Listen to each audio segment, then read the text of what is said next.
Hey, good morning, good morning, good morning. How are you? Happy Tuesday. I pray that you've been rejuvenated through the course of the night and you are awake and happy to be alive. I just finished my manager's call on my job, and one of my managers yesterday was saying that she had a cold. And so this morning, I was saying, "Good morning, how you feeling?" And she was like, "I'm alive." I was like, "That is very good because that beats the heck out of the alternative." And she started laughing. She was like, "Yeah, I guess it does." Yes, yes, it does. Um, so I'm hoping that you are in a joyous position because you are alive. It's a good place to be. It means that you yet have a work to do.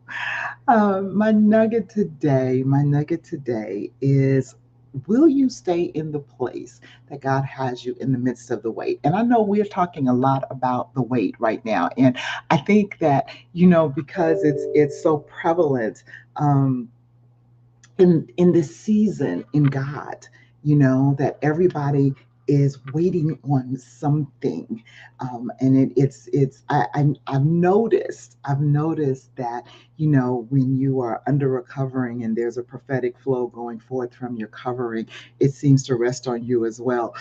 Excuse me. And this is the prophetic flow that has been going from my spiritual father, in the past couple of weeks, is dealing with the weight because of some things that we have been waiting for, at the church. But beyond that, I know that God has had me in a place of waiting for for a long time. But periodically, it's like He'll shine a light on the wait, and when He shines the light on the wait, the waiting period, the waiting process, it is a time of encouragement. It is a time so that we weary not in well doing. It is a time so that we don't give up in the midst of the wait. And so I believe that that's one of the reasons why He has me focusing in with you guys on these morning lives about the wait, is to encourage you not to weary in the wait. And so this morning, the what was downloaded in my spirit was, will you stay in the place that God has you in the midst of the wait? All right. And I know that that speaks to me because I want to get off my job. And I've been wanting to get off my job for a while.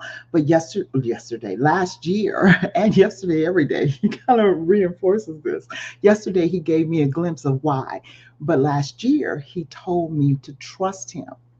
He asked me point blank, why hadn't I consulted him? Because I was telling everybody that I was leaving the job December 31st. He said, but you didn't ask me. And I said, I didn't ask you because I didn't want to hear you tell me to stay. And all he said was, trust me. That was it.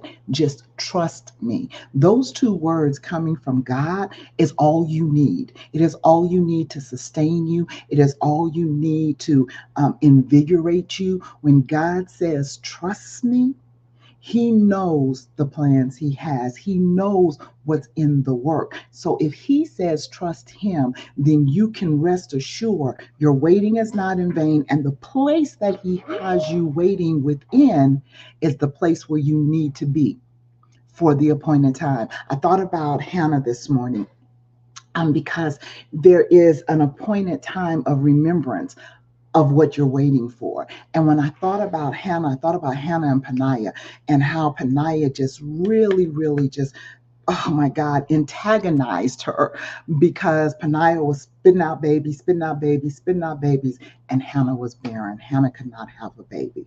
And in the midst of her waiting, she stayed.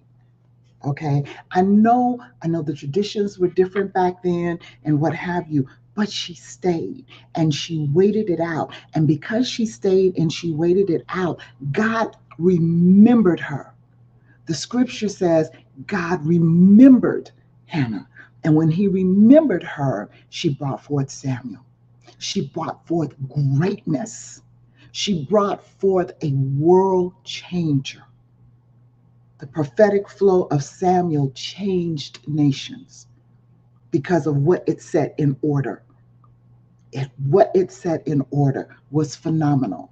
Okay, so just know that in your place of waiting, what you will birth out, part of the reason why it's taking so long is because of the magnitude of what it is. Because of the magnitude of what it is. So don't weary in the wait and stay in the place that God has you in the midst of the wait.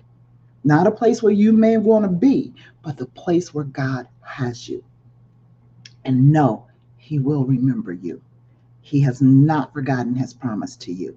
He has not forgotten the directive that He gave you, and He absolutely has not forgotten the purpose for which He created you. All right? So, weary not in the wait, and He will remember you. Stay in the place that He has you. All right? All right. You have an absolutely positively fantabulous day. I love you with the love of Christ, as you know, and there is not a thing you can do about it. And I will see you, Lord willing, tomorrow.